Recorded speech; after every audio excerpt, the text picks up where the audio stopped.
Ассаламу алейкум, урматтуу мусулман бир туугандарым.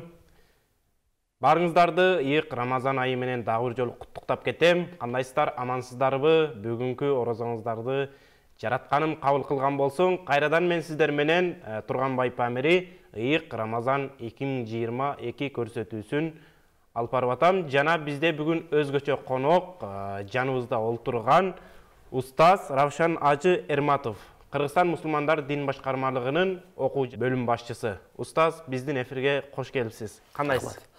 Жакшы, рахмат, Алла разы болсун. Машалла.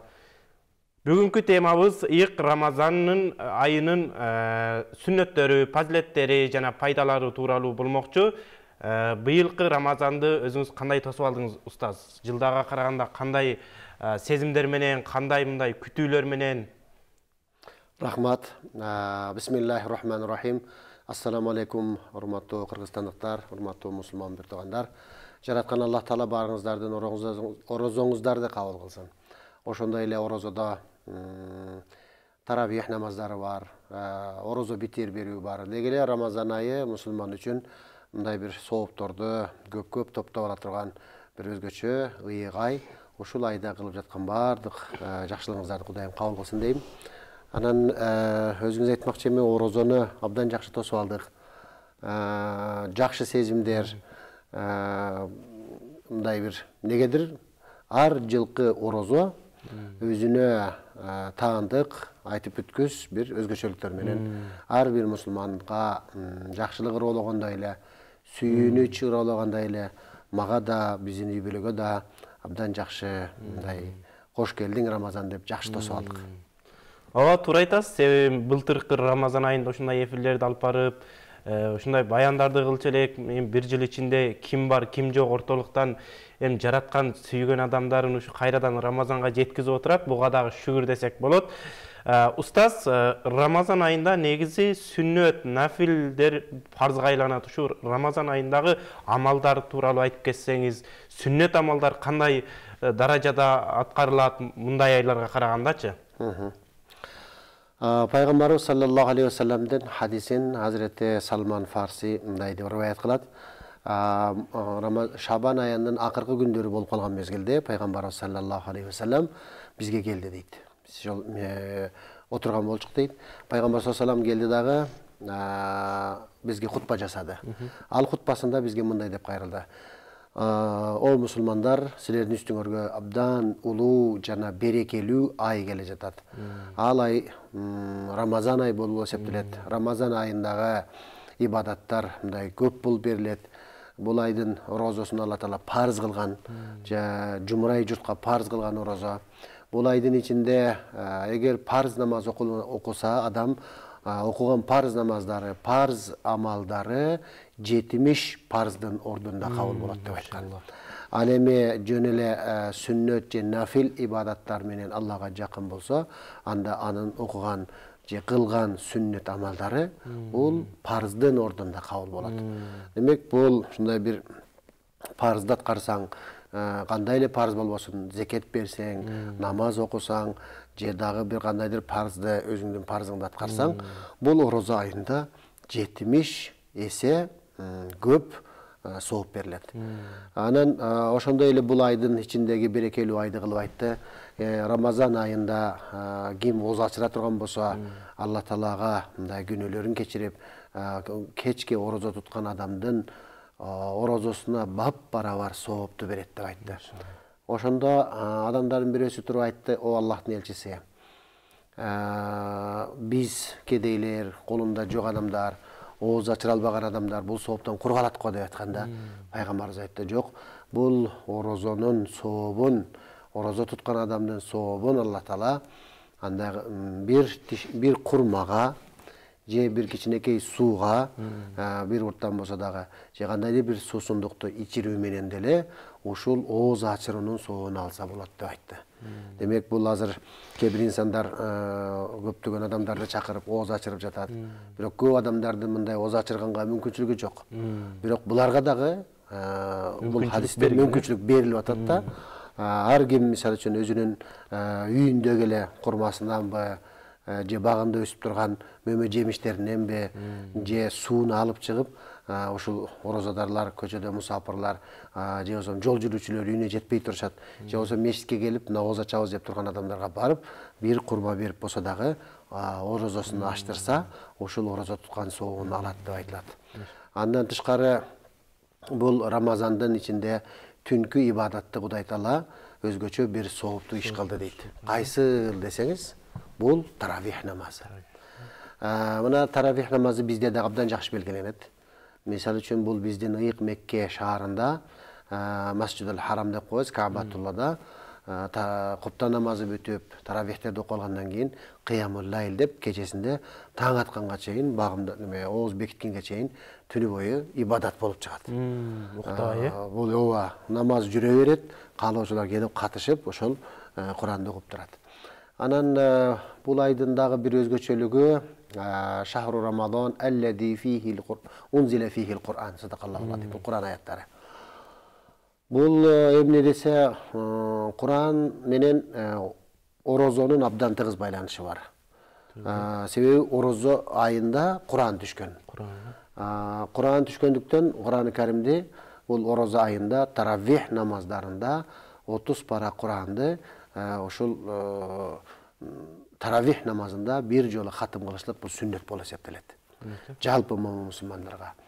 Эми бул азыр биздин Кыргызстанда адатта көп адамдар баягы чарчап калбасын деп көп узак чозбостон бир парадан окуп 30 күн бою 20 аракетте да күн сайын 20 аракетте бир параны бөлүп окуп 30 күндө аяктайт.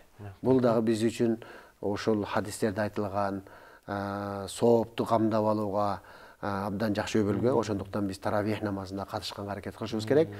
Мындай соопту бай. Анан орозо айында Куран түштү деп атпайбызбы? Алла Таала кереметтүү Куран-ы Карим аятында дагы бир жерде айтат: "Инна анзалнаху фи лейлатил кадр."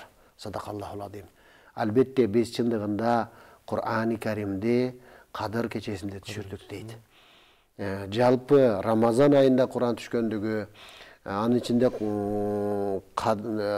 Кадыр түндө Куран түшкөндүгү айтылат. Демек, Куран-ы Карим менен Рамазандан абдан тыгыз байланышы бар. Ошондуктан ар бир мусулман бул Рамазан айында Куран менен өзгөчө мындай дос болуш керек. Баягы күн сайын бир парадан окуп адат кылса, 30 күндө бир Куранды баштан хатым кылган болот. Хатым дегени баштан аяк одар окуп чыгуу деген түшүндүрөт да. Өз алдынча үйүндө бир пара окуса, анан кечинде таравих намазында имам менен кошо күндүгө калтырбастан таравих намазына катышса, ошондо бир орозодо 2 жолу Куран катым кылганга жетишет. Сөзүңүзгө сурам жүрөй. Бул коомубузда эми ар бир адам арабча Куран окуй албайт да. Булар Рамазан айында Курандын соогун кандай кылып неме кылса болот? Балким сабакка бара алгандар бар, бара албай эле калгандар бар. Булар кандай кылып Куран окуганын соогун алыш керек? Же Куранды бирөөлөр аркылуу угуш керекпи? Же бирөөлөр окуп бериш керек? Кандай кылыш керек? Жакшы нерсе айттыңыз.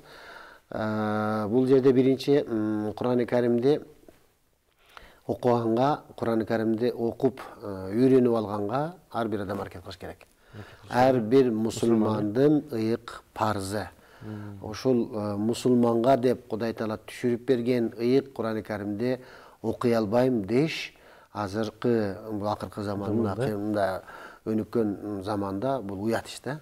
Башка нерселерди үйрөнүп атат, Себеби башка нерселерди мисалы үчүн эмне эле жаңы чыкса үйрөнүп алабыз, Мисалы үчүн телефонду үйрөнүп алдык, смартфонда азыр кандай деген жаңы приложениялар, программалар келсе үйрөнүп алабыз. Ал эмес азыр биздин абышка кемпирлер деле WhatsApp'ты колдонушту үйрөнүп атат, Telegram'ды үйрөнүп атат, Анан көп эле аз жаштарыбыз бардык нерсени үйрөнүп атат. Анан Куран-ы Каримди окуганды билбейм деп жүрүшлүк бул мусулманга уят иш.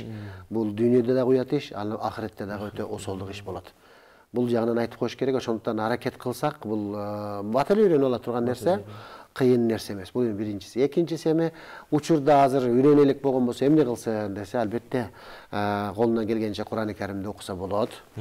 Куран-ы Каримди азыр Кирилл тамгасында дагы билгенче окуп турса болот. Болбосо Куран-ы Каримдин кыргызча котормосу чыгып калган. Эч болбосо ошол кыргызча котормосун окуп чыгыш керек. Деги бул Рамазан айында Kur'an жана Kur'andын котормолору тафсирлери менен алек болсо ошонун соогун алат дейт. Эми биздин жол башчыбыз, мазхаб башчыбыз имам Азам Абу Ханифа рахматуллахи алейхи айткан сөзү бар. Бул мусулман 30 пара Kur'анды мындай 30 күндө бир одарып окуп турса, Kur'андын акысын берген болот дейт. Эгер 30 күндөн өтүп кеткен болсо, алысы 40 күндө окуп бүтүш керек дейт. Мына ошондо ал Kur'андын акысынан кутулат дейт.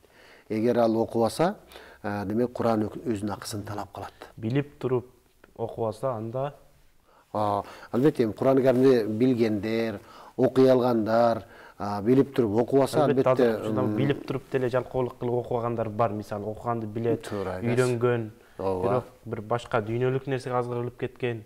Жашообузда жана смартфонду колдонгонду үйрөндүк дейбиз, бирок ал күнүмдүк нерсеге мындай пайда бергенин билип атабыз, бирок Кур'ан жан дүйнөбүзгө пайда бергенин сезбей атабыз да. Ошол себептен окуй атабызбы? Туура айтасыз. Бул жагынан кайдыгерлик бар. Биз ушул аз учурдан пайдаланып, жалпы угармандарды, мусулман бир туугандарыбызды Куранга дос болууга, Куранга кайдыгер болбоого, Куранды дайым окуп турууга мындай бир ойготуп чакырып кетет элек да. Бул Куран жөн эле бир кооздук үчүн чүрүлгөн нерсе эмес да. Же болбосо бир жакшы бийик жерге үйдүн төрүнө кут кылып кое турган нерсе эмес. Бул Куран-ы Каримди Алла Таала окуп туруш үчүн жана бул Куран-ы Каримдин адам өзүнө сабак алып, бир эле сооп албастан жашоосуна мындай бир жашоонун дастуру да бул. Жашоонун бул жолу.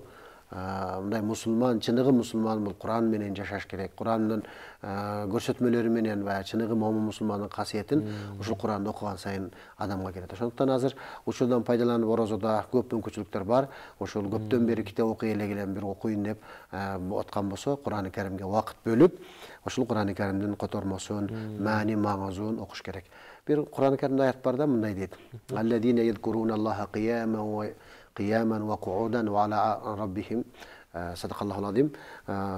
Ушундай бир кимселер, бул сахабаларда Кудай Таала сыпаттап баяндап атат да, жакшылар, жакшылык жактарын.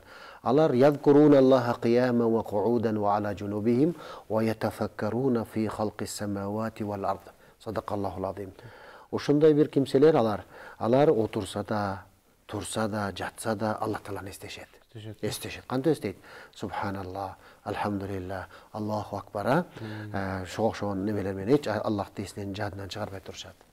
Анан кийин экинчи касиети булардыкы ятафаккаруна фи халқис самавати вал ард. Асман менен жердин жаралышына булар ой чаптырышат. Пикир кылышат, ой жүгүртөт. Ой жүгүртүүнү азыр биз ар түрдүү нерселерге жүгүртөбүз. Бирок биз асман менен жердин жаралышына ой жүгүрттүкпү? Кудай айтла Куран-ы Каримде 7 кабат жер, 7 кабат асман дейт. Асман биздин үстүбүздө ушундай устунсуз эле чоң бир куполадай болуп үстүбүздү каптап турат, түшүп кетпестен, Демек бул жаратылыштын өзү адамга жаратуучу улуу Аллах Тааланы эстетип турат. Ошону эстеген сайын, ошону көргөн сайын инсанда Аллага болгон махаббат, Аллага болгон коркуу ойгонуп турат. Көрдүңүзбү? Анан ятафаккаруна фи халқис самавати вал ард. Анан кийин бул үчүнчү касиети, анан айтышат: "Раббана ма халакта хада батила." О жараткан Аллахым, асман менен жерге көз чаптырып, ойлонуп, бул нерселердин канчалык улуу экендиги, касиеттүү экендигини, канча деген жылдар өтсө да, кылымдар өтсө да, кылым карытса да, ошол башында жаралган асман, жер, ордунда турат канча деген адам келип өттү. Канча деген жерине кылымдар бою адам баласын багып келе жатат, асмандан төгөбөгөн жамгыр төгүп келатат, суу менен сууарып келатат деп. Ушундай нерселерди ойлонуп туруп анан айтат: "Ма халакта хада батила." Эй Кудай, сен бул асман менен жерди бекер, бемани, бемаксат жараткан жоксуң. Раббана, анан кийин факина адабаннар. Бизди азабыңдан, тозоңдун азабынан сактагын деп айтышат дейт. Бул ой жүгүртүүчү мусулмандардын касиетин айтат. Демек Куран-ы Каримди окуганда ушинтип Куран-ы Каримдин аяттары адамдарды, адамдын ички дүйнөсүн, аң сезимин, ой жүгүртүүсүн, дүйнө көз карашын мындай бир оң жака бурат да. Мындай жаратылышка жакшы мамиледе жаратылыш менен дос болууга биз азыр жаратылышты өзүбүздүкөндөй эле колдонобуз да. Анан кийин жаратылышка мындай аяр мамиле эмес, тескерисинче кыянат мамиле кылабыз. Мисалы үчүн аккан сууну да ысырап кылба деп айтат шариятта. Биз агып бизде суу серапчылык да. Кээ бир суусу жок жерлерге барсаң, суунун кадырын билесиң. Туурабы? Сууну сатып ичишет, сууну ташып келип бир жерге. Ал дагы таза суу эмес. Таза суу эмес, Анан ошол сууну үнөмдөп иштетишет. Кээ бир жерлерде суу бүгүнкү биздин бензинден мына күйүүчү майдан да кымбат экендиги угуп билип жүрөбүз, Демек Кудай бизге ушундай касиеттүү нерсени берди. Бул неамат бул. Бул ушундай нерселер ушул жаратылышты Кудай Таала берген. Шарият болсо ошону ысырап кылбай колдон дейт. Бак-дарак, айлана чөйрө, жаратылыш, булар жөнүндө көп нерселер айтат. Ошон үчүн Кур'ан-ы Каримде мындай окуп көрсөк, бизди көп нерсе менен тааныштырат да. Бул эми адеп ахлактык жагы бар, жаратылыш менен тааныштыруу жагы бар, ата-энеге жакшыдан мамиле кылуу жагы бар, анан Аллах Тааланын таанытуу жагы бар. Жаратуучубузду ким экендигин биз таанып билишлик үчүн дагы Кур'ан-ы Каримди окушубуз керек. Ошон үчүн мына орозо айында эмне үчүн Кур'ан менен көп сөз кылып атабыз? Себеби орозо менен Кур'андын абдан тыгыз байланышы бар. Кур'андын орду чоң экен. Чоң да бул. Мына бир окуяны айта кетейин. Рамазан болгон мезгилде пайгамбарыбыз саллаллаху алейхи ва саллям Hazreti Cebrail aleyhisselam gelip Kur'an-ı Kerim'de Peygamberimize okup verildi, Peygamberimiz Cebrail'e okup verildi. Bunu yetedarasına deyip bir-birini okup verecekler deydi. Anan orozonun akırkı 10 gündügü bolup kalgan uçurda Peygamberimiz sallallahu aleyhi ve sellem belin beken baylap Hazreti Ayşe'ne özbek aytat. Töşöktörün jinap koyup özü dağı anan үй bölösün dağı ibadatка giriştirediler. Ramazandын акыркы 10 күндүгү болуп калды. Эми бул күндөрдө бекем ибадатка берилейлик деп, мындай ибадатка киришет эле. Ошондон улам этикаф келип чыккан. Этикаф деген мына Рамазандын 3 бөлүгү бар да, аввалуху рахма, биринчи 10 күндүгү Аллахтын рахматы, аусатуху магфира, анын ортосу Аллах Тааланын кечирими, ортосунда 10 күндүк, ва ахируху итқун минан нар, Алем акыркы 10 күндүгү Аллах Таала көптөгөн инсандарды тозоктон азат кылат экен. Көрдүңүзбү? Ошол акыркы 10 күндүктө пайгамбарыбыз өзү дагы, үй бүлөсү дагы белин бекем байлап, ибадатка шымарана түрүнүп, бел колдорун ибадатка киришчи дейт. Ошондуктан орозонун азыр биз башындабыз, биринчи 10 күндүгүндөбүз. Аш бештегиче бир паста бул күндөр өтүп кетет. Ошон үчүн орозону биз кадырлап, баягы кечкеле баягы жалкоолук кылбай, кечкеле уктай бербей дегендей, көбүрөөк орозо келди уктай турган, көбүрөө орозодо уктайт го көбүнчө. Орозо неге уктап атасың десе, орозомун деп. Убакыт өткөзүшлүк үчүн, жалкоолук кылабыз да, көп уйку менен өткөзөбүз. Ошон үчүн көбүрөөк орозодо китеп окуш керек. Китеп менен дос болсо көп нерсени билдирет. Биз баягы көп нерсени азыр эми окуу эмес, угуп билип алганбыз. Анан ооздон оозго өткөндө кээ бир нерселерди ушундай экен го, ушул туурабы деп мындай сурап жүрө беребиз да. Ал эми мусулман катары ар бирибиз өзүбүзгө керек болгон исламдын 5 парзын 5 түркүгүн жатка билишибиз керек. Бул эми албетте ушундай айтуулар менен анан адам өзү да үйдө мындай бир окуганга, китепке убакыт бөлүш керек. Ошон үчүн мен жана башында айтып келе жаткан орозо айынын ичиндеги сүннөт амалдардын бири бул ошол таравих намазы. Таравих намаздарында биздин мазхаб боюнча, Ханафи мазхабы боюнча таравих намазы сүннөт болуп эсептелет. Бекем сүннөттөр болуп калат дагы. Анан таравих намазы 20 рекет окулат. Көпчүлүк учурда азыр ушул намаздан мындай 8 рекет кылып жалкоолонгондор бар. Бул Ибн Hazreti Umar радиаллаху таала анын жана башка сахабалардын ижмасы менен пайгамбарыбыздан кийин таравихти 20 рекетке бекемдеп чогултуп берген. Пайгамбарыбыздын доорунда 20дан көпкө чейин дагы айтылган. Кээ бир мазхабтарда 36 рекетке чейин окулгандары бар. Биздин мазхаб боюнча жана 4 мазхаб боюнча мындай башы бириккен, бекем чечилинген Сөз бул 20 аракет болуш керек. Ошондуктан бул жерде жана жалкоолук кылбастан толук 20 аракетке турганга биз аракет кылышыбыз керек. Ошол үзүрсүз, себепсиз эле таравих намазын окуба коюу бул күнөөкөрчүлүк болот. Ошол учурда аялдарга да айта кетиш керек, үйдө, мисалы үчүн аялдар үйдө окушат да. Бул эркектерге дагы, аялдарга дагы бирдей сүннөт амал болуп эсептелет. Ошол аялдар дагы үйдө мындай калтырбастан окуш керек. Үзүрлүк эме бул аялдардын үзүрү жетиш белгилүү нерсе. Албетте. Ооба, ал эми эркектер болсо ооруп калган учурда эле, ден соолук болбой калган учурда эле мындай үзүр болбосо, калган учурда мындай жалкоолонбой, таравих намазын калтырбай окуганга аракет кылыш керек. Алла разы болсун. Суроолорубуз бар экен, суроо жооптон кийин кайрадан улантабыз. Этикафтын шарттарын айтып кете аласызбы дейт. Этикаф бул орозонун эми акыркы 10 күндүгүндө болот. Этикафтын шарттары бул биринчиси ниет менен мечитке, Аллахтын үйүнө ниет менен жайгашат. Этикаф мечитте болот демекчибиз. Бул Үйдө аялдар үйдө неме кылабы? Аялдар үчүн, эркектер үчүн бул этикаф, аялдар үйдө, аялдардын этикафы үйдө эле болот, ал үйдө болот. Эркектер этикафты төшөнчөсү менен кошо мечитке барып, ниети менен 1 күн, 2 күн, 3 күн, акыркы 10 күндүккө чейин кирсе болот. Мечитте бир эле ушул этикаф үчүн гана түнөгөнгө уруксат берилет. Мечитке этикаф кылып киргенден кийин этикафты бузбай, ошол ниет кылган күнүнүн акырына чейин отуруш керек. Уктаса да болот. Ошол түндөсү түнөп калат, күндүзү ибадаттарын бүтүрүп коюп чарчаса уктайт, кайра туруп ибадат кылат. Демек, этикаф бул мечитте болот биринчиси, экинчиси ниет менен болот. Ниет кылдым, орозо айынын этикафын кылмакты 1 күнгө же 2 күнгө деп кирет. Андан кийин мечиттен бир гана инсандык зарылчылыктар үчүн гана чыгат. Бул дегени даарат алып келгенге, бети колун жууп келгенге, тамак аш алып келгенге, мындай сырттан бирөө келсе тосуп алып тамак аш алып киргенге эле. Демек, мечитте этикаф ниети менен тамактанууга, этикаф ниети менен кечинде түнөгөнгө шариятыбыз уруксат берет. Анан мечитте этикафка кирген жерин мечиттин айланасынан таштап чыгып кетпейт. Дүйнөлүк иштер менен.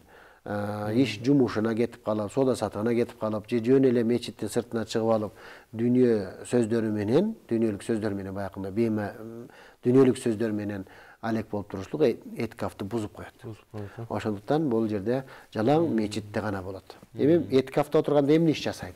Этикафта отурган мезгилде ошол биз жана башынан бери сөз кылып аткан кереметтүү Кур'ан-ы Каримди көп окуйт. Чарчагыча, мүмкүн болушунча Кур'ан-ы Каримди окуйт. Эгер Кур'ан-ы Каримди окуганды билбесе, мына ошол жерде отуруп, ошол жерде имам менен же билгендер менен Кур'андын алифбесинен баштап, Кур'ан алифбеси эмче эле? 29 тамгасы бар. Ошол 29 тамганы бири-бирине уруштуруп окуганды жана Кур'ан окуган мезгилде кайсыл тамга жолукканда тажвид эрежелери деп коебуз. Кантип оңдош керек? Шуну окуганды үйрөнүп алса да болот 10 күндүктүн ичинде. Анан таалим деп коебуз, ал жерде отуруп этикафта отургандар менен чогуу отуруп таалим кылыш керек. Таалим дегенде пайгамбарыбыздын хадисин бирөөсү окуп берсе, калгандары кулак салып окуш керек. Ошондо кезектешип туруп отуруп Кур'ан таалимге катышат. Андан кийин нафил намаздарды окуйт. Нафил намаздар дегенде тооба намаз окуйт, ыстыгфар намаз окуйт, тооба ыстыгфар көп эле, тооба намаз окуйт, хажат намаз окуйт, Каза намазда нафил кирбейт? Каза намазды каза да окуйт. Каза нафилге кирбейт. Бул каза өзүн атай турганда каза эле болуп эсептелет. Аны сөзсүз түрдө окуш керек, Казалар болгон болсо каза окулат. Ушул ибадаттарды кылат. Анан чарчаса эс алат. Мына ушундай ибадаттар менен алек болот. Ушуну этикаф деп айтылат. Устаз сарылыкка турбай калып, эртең менен суу ичип алдым эле, 60 күн кафарат кармап берип каламбы дейт. Муну карап көрүш керек. Сиз эгер уктап калып, убакыт өтүп кеткенге чейин суу ичкен болсоңуз, анда эч нерсе эмес. Андан кийин уктап калып, тургандан кийин, убакыт бүттү дегенден кийин, ниет кылгандан кийин суу ичип койгон болсо, күндүздө, анда бир күнүнө 60 күн кафара кылып беришке туура келет. Бул бир тууганыбыз турбай калып, анан эрте менен суу ичип алдым дептир да. Бул жерде так айтпай калыптыр да, эрте менен суу ичип алганда кайсы маалда ичип алды. Бизде ушундай бир туура эмес түшүнүк бар да. эртең менен уктап калса туруп бир урттам суу ичип туруп анан ооз жаап коюш керек деген ката түшүнүк жайылып кеткен. Ооба. Орозо деген бул сааты менен, сааттан саатка, азыркы күндө биз саат менен жашайбыз, ошонун ичинде жасалат. Бүгүнкү күндө мисалы үчүн 4төн 58 мүнөт өткөндө жап дедиби, 58 мүнөткө 1 мүнөт мурда калганда жаап даярданып туруш керек. Эгер сиз уктап калып турган мезгилде сааттын жебеси 4төн 58 өтө элек мезгилде сиз суу ичип алган болсоңуз, анда сизге кафара жок. Андан кийин сиз адамдар тура эмес калат, анан турса 5-6 болуп калыптыр, анан ниет кылдым орозо деп оозун ачып алат да. 1 мүнөт өтсө да айырмасы барбы же 1 мүнөт өтсө да айырмасы бар. Азыркы күндө ушундай кылыш керек. Себеби азыркы күндө эсептөөлөр боюнча таңдын жүрүшү канчада атышы так саат секундтар менен берилген. Ошондуктан ошол 1 мүнөт да болсо өткөзүп жибербеш керек. Ошол убакыт болуп бараткан болсо, оозундагы лукмасын болсо да таштап туруп оозун жапканга аракет кылыш керек, токтотуш керек. Эгер уктап калган болсо, ичпей эле мындай эле ниет кылып жаап алса болот. Албетте, уктап калган болсо ошону айтсам беш керек. Уктап калды, карасак саат убакыт өтүп кетиптир. Ал ошол күнкү орозосун жөн эле курук эле ниет кылып коет. Сууртабай эле. Сууртабай эле жөн эле бүгүн эртең мененки сухур таамына жетпей калыптырмын. Ниет кылдым орозо тутмакты эртең менен кечке чейин кааласа Аллах үчүн Аллаху акбар деп ниет кылып койсо, бул орозосу уланып кете берет. Ал түнү жеди, ошол боюнча жебестен ойгонду, оозуна даам сызбады, оозу жабык эле. Ошол боюнча жабык боюнча калды. Албетте эми бул күндө саар сухур тамагын жебей калгандыгы үчүн бир аз инсанда машаккат болот, кыйынчылык болот, бирок албетте буга да чыдаса болот. Ооз ачарда жумушта болуп, түн болгон кезде ооз ачтым эле боло береби дейт. Ооз ачканды кечиктирбеш керек. Ошол толобош керек. Ооз ачканга кайсыл жерде болбосун, ооз ачуу мезгили келгенде бир урттам суу алып болсо да урттап туруп оозду ачып коюш керек. Анан жөн өй жок эле, себептен себеп жок эле ооз ачууну кечиктирүүнү бул пайгамбарыбыз жактырган эмес. Тескерисинче ооз ачарды кечиктирбегиле деп пайгамбарыбыз айткан. Ошондуктан ооз ачганды кечиктирбеш керек. Оозду ачып койду, суупу ичип алды, бир-эки лукма сызып, даам сызып койду. Анан бир бүтпөгөн иши болсо, же жетпеген жери болсо, жетип алып, анан немесин улантып тамагын жесе болот. Ассаламу алейкум устаз. Жатаарда эле ниет кылып саарлыкка турбай койсо болобу дейт. Албетте болот, бирок бул туура эмес болуп калат. Себеби пайгамбарыбыз саллаллаху алейхи вассалам айткан, саарлык тамагын жегиле, анткени саарлык тамагында береке бар деген. Ошондуктан бул саарлык тамагын өзүбүз эле жебестен үй бүлө мүчөлөрүнүн баардыгын тургузуп жеш керек. Себеби пайгамбарыбыз береке бар деди. Ошол берекелүү тамактан баардыгы сызып калыш, даам сызып калыш керек. Эми береке дегенде биз берекени ар нерсе түшүнөбүз да. Бул Аллах Таала айткан, Аллахтын берген, пайгамбардын сөзү менен келген нерседеги, өмүрдөгү, ырыскыдагы береке бул башка болот. Биз берекени өзүбүздүн туюмубуз менен, өзүбүздүн түшүнүгүбүз менен береке деп ойлошубуз мүмкүн да. Бирок бул береке деген Аллах Тааланын берген нерсеси. Ошондуктан бул саарлыктын тамагы береке деп туруп жеш керек. Анан бир тууганым бул эртең менен саарлык эле эмес да, саарлыкты жегенден кийин багымдат деген нерсе бар да, намаз деген нерсе бар. Саарлыкка турбаймын, түндөсү жеп алдым, багымдатта окубаймын деген эле ниетти түндө эле кылып жаткан менен барабар болуп калпайбы? Анан ошол жерден да бир нерсе айтыш керек. Мисалы үчүн таравих намаздарды окуп, анан ар жерде уйку келбей, жанагындай кылып жүрүп, анан саарлыкты да кээде кылып, кээде кылбай эле, анан багымдатты каза кылып берген бир туугандар дагы бар. Бул туура эмес болуп калат. Намазды эч бир учурда каза кылбаш керек. Намазды каза кылышлыкты биринчиден адам адат кылбаш керек. Намаз өз убактысында парз болгон нерсе. Намазды каза кылган бул күнөө болуп эсептелет. Бир намазды каза кылгандыгы үчүн хадисте келет, бир хукук тозокто калат дейт. Бул бир хукук канча десе, бул абдан чоң бир аралык. 70-80 жылдык жол масафасындагы бир узун бир аралыкты айтат. Ошончолук тозокто мезгилде болуп калат дейт. Аябай маанилүү экен. Маанилүү. Ошондуктан намазга дагы бирок кайдыгер карап коет экенбиз да. Кайдыгер коебуз да. Биягынан орозону тутуп атпаймынбы? түндөс тарабайх намазын окуп атпаймынбы деп анан баягы саарлыкка чарчап калып багамдатка жеткенде уктап калып багамдатты каза кылып койбош керек. Же башка намаздарды деле каза кылбаш керек. Устаз, орозо витрди тууганга берсе болобу же мечитке бериш керекпи? Биринчиден орозо витр беришлик жалпы орозо кармаган момун мусулмандарга бул важип болуп эсептелет. Кедейге да байга да? Жок, кедейлерге важип эмес. Кедей дегенде мискин болуш керек. Мискин дегени бүгүнкү оокаты бар, эртеңки оокаты жок адамдар. Мындайларга важип эмес, булар тескерисинче алат. Ал эми бир күнкү 2-3 1 айлык оокаты бар, колунда жумушу бар адамдарга анан өзгөчө зекет, нисабы деп коет, зекет өлчөмүнчөлүк каражатка ээ болгон адамдардын бардыгына орозо битир важип болуп эсептелет. Орозо битирди ар бир ата үй бүлө мүчөлөрүнүн бардыгына берет. 5 жан болсо 5 жанга, 10 жан болсо 10 жанга орозо битир берет. Орозо битирди албетте бүгүнкү күндө Кыргызстан мусулмандар диний башкармасы чогултат. Эгер сиз өзүңүздүн туугандарыңыздын арасында абдан эле муктаж болуп, ушундай бир жарды жашагандар болсо берип койсоңуз болот. Бирок ушул муфтият уюштурган мечиттерге беришсек, муфтият жана дин кызматкерлер буга вакил деп коет. Берүүгө өкүл болуп алышат дагы, сиздин атыңыздан көптөгөн адамдарга, муктаж адамдарга жеткизгенге баягы өкүл болуп берет да. Себеби азыр көпчүлүк адамдар бергенге адам издеп калышы мүмкүн да. Бергенге белгилүү өзүнүн туугандары болсо берип койсо жакшы.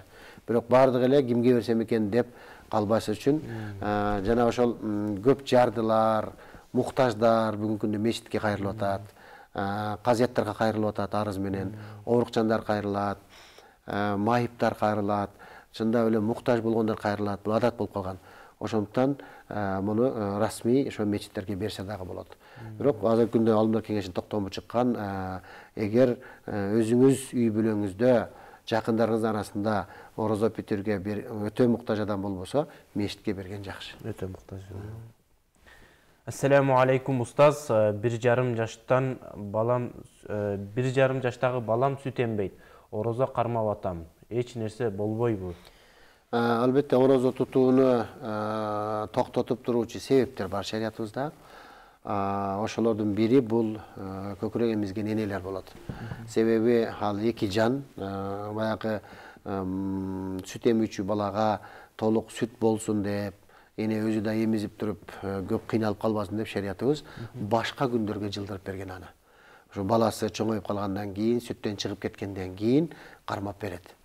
Эми бала чоңоюп тамакка аралашып калган болсо, эненин көкүрөк сүтүнө көп деле муктаждыгы жок болгон болсо, эне орозо тутуу менен баланы эмизүүдө өзүндө кыйынчылыкты сезбесе жана баласындагы кыйынчылыкты сезбеген болсо, бул орозону кармай берсе уруксат буга. Себеп бул жерде ооруп калган себептүү, анан аялдар баягы үзүрүү болуп калган мезгилде жана ушул көкүрөк эмизип аткан мезгилде бул орозону башка күндөргө жылдырып турууга шарияттын уруксат себеби пайда болду. Эгер бул уруксат, бул себептер өздөн өзү жок болгон мезгилде автоматтык түрдө кайра эле орозо тутуу парыз болуп калат. Ошондуктан өзүңүз карап көрүңүз.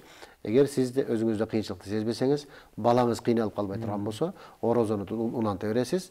Бул орозонун деми менен, орозодарлар менен чогуу орозо кармап алган, бул жакшы да. Кийин жалгыз болгондо орозо зеригиштүү болот. Ана тутам, мына тутам деп мындай бир кечиктирип бериши дагы мүмкүн да. Аллах сизден ыраазы болсун устаз. Ошентип биздин убакыт дагы жетип келиптир.